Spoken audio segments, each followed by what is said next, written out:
All right, it's a little different today. I'm doing a recording a video, and I've brought in the Marines. Woohoo! Okay, so let me give you a little background. I am going to give, and I should have looked up, it's kind of a growing list. I don't just add all the time, but I have what I call Kemp's rules. And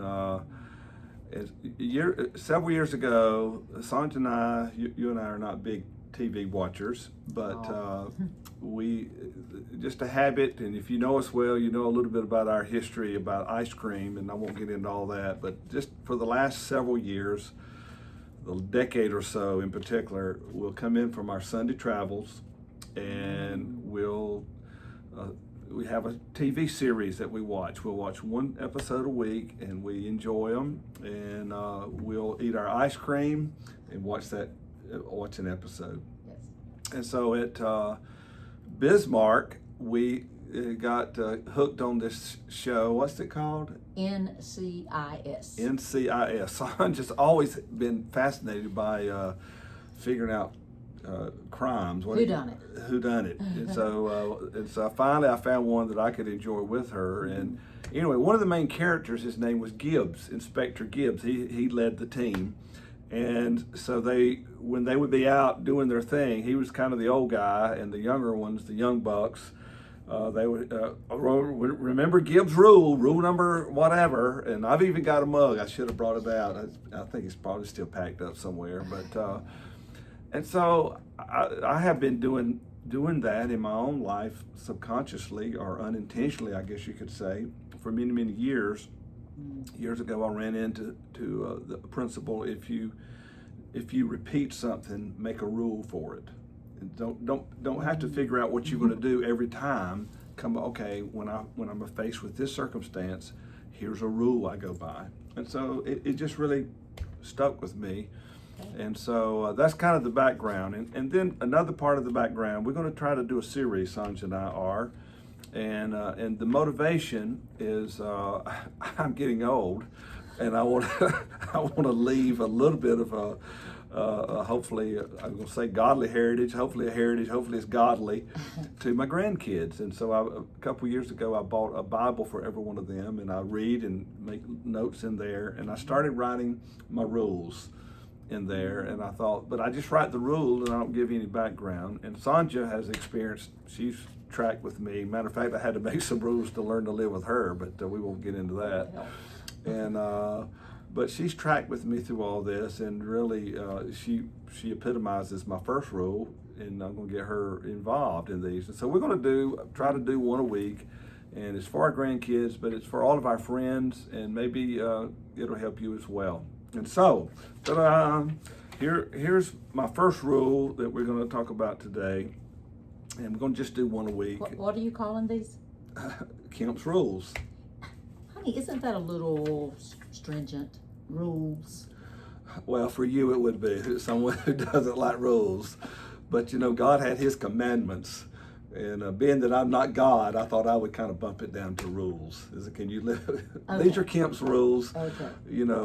Of course, you're a Kemp. You married into the family. That's but I think you'll agree with most of them. And even I break my rules sometime, and it's usually not to my advantage, but it's okay. I'm just teasing. They're good. All right. So here's the first rule.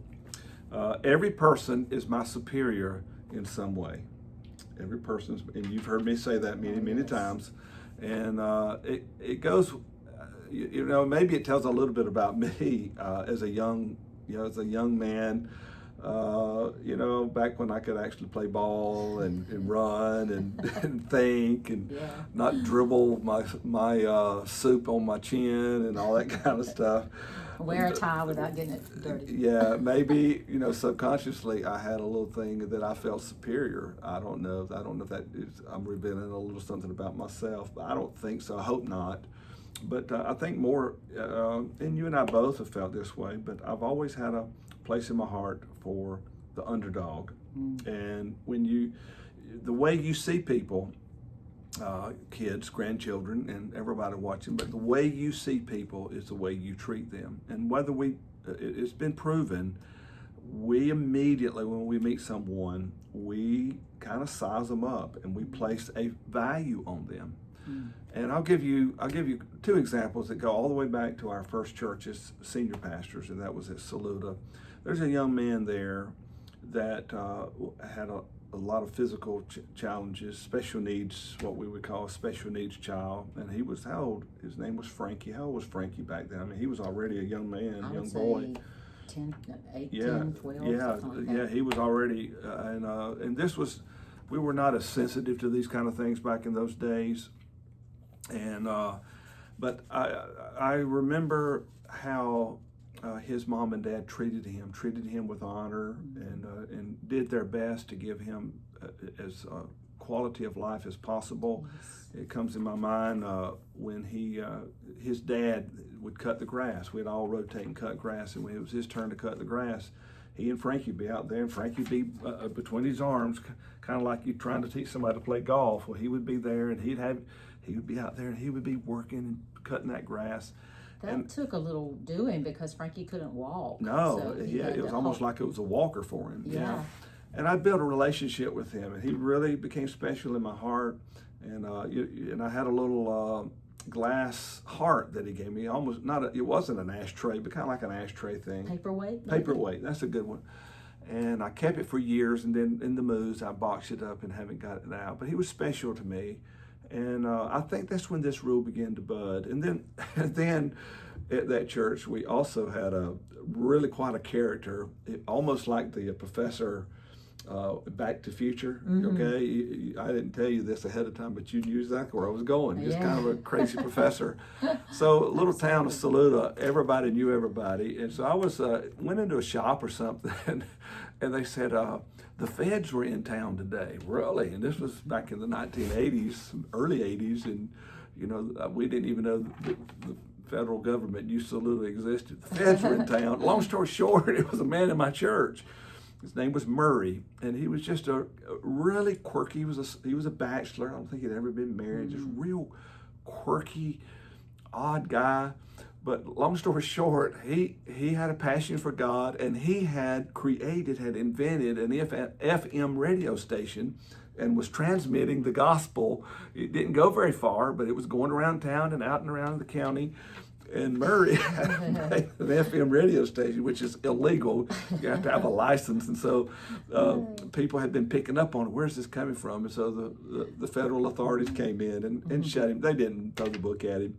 But bottom line, everybody is our superior in some way. Yes. And have you ever put that FM transmitter radio together? I can barely play the FM radio sometimes, especially on these new cars. I honestly have to get you to turn the radio on. We don't listen to the radio a lot. But anyway. Well, for those of you who don't know what a radio is, Google it. There you go. There you go. But bottom line, it's just when you see someone, you meet them, or every day you work with people, and truthfully, Sonja, you were always a great singer. You were superior in that area, but everybody is your superior in some way. We all like to play to our strengths and feel comfortable, but when we begin to treat other people and look for that area in their life that they're superior to us, to everybody, that it's their super talent, they're the superheroes now, whatever, their super skill. But it changes the way you treat them. It changes the way you honor them. And after all, we're all made in the image of God. Just imagine if we all lived by this. If everybody lived like this, there would be no prejudice. Absolutely. There would be no prejudice. There would be no judging a person by their color of their skin or their income or what kind of house they live in. I mean, like somebody that lives on the streets. I couldn't live on the streets. I couldn't be homeless. Absolutely. I probably wouldn't last a day or two. But they know how to do it. They have the skills to survive. So they're my superior in that way. And if we looked at everybody like that, it would do away with prejudice. Absolutely. You value people. And we are all made in the image of God. Absolutely. And this is not one of my rules. It's one of my values. But people matter. And if they truly matter, then you value them. So it's our rule.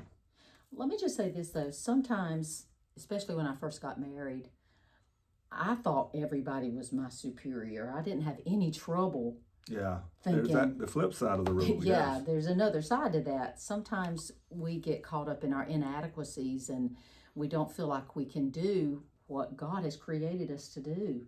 And we just have to realize, yes, everybody's my superior in some way, but that means that God has given us gifts that only we can do. There's a job that He created for us. There's a reason that we draw breath and that we live on this planet. And that's because He's gifted us with abilities that we can use to bless others. So, yes, everybody's our superior, but God has also given us gifts as well. That's good. As you were saying that, I thought about the two important mamas in our life, or two of the important mamas in our life. My mother and grandkids, your Nana, the mother of your parents, or your half of your parents. And my mother, and she didn't say it in an arrogant way. I hadn't thought about this in a while, but she reminded me, David, wherever you sit is the head of the table. In other words, don't. So there is the other side of that. Not that I'm better than anybody, but I don't have to be intimidated. And then one of your prayers for the kids, you've spoken to their life so many times that they're the head and not the tail. Absolutely. And it's not that we're going to be arrogant, but so that's a good part of this rule too. Everybody is our superior, but that doesn't mean that we are inferior. It just means that we're humble enough to realize that we don't have to be the guy. Yes. We don't have to answer all the questions. We don't have to do everything, ask for help, and look for those superpowers in everybody around you, because they're all made in the image of God. Yes. And guys, when you get married, one of these days when you grow up and get married, this is to our grandchildren. Yeah. God put you together because there's always strengths and there's weaknesses. And Yes. where one person is strong, then your spouse is probably going to be weaker in that area, and vice versa. So don't get upset about those things. Don't sweat it. Don't be jealous because they can do something you can't do. But honor that. Be thankful that God has given you someone that can do things that you can do better and they can do better, such as cooking. Aren't you glad that you married somebody that I could not cook when we first got married? I mean, he had to stop, ask me, please don't make hamburger helper anymore. I'm just tired of it. But my mom did not really teach me how to cook. She was a great cook and she did all the cooking, and so I had to learn. But since then, he hasn't really stepped up to the plate and said, here, I'll cook.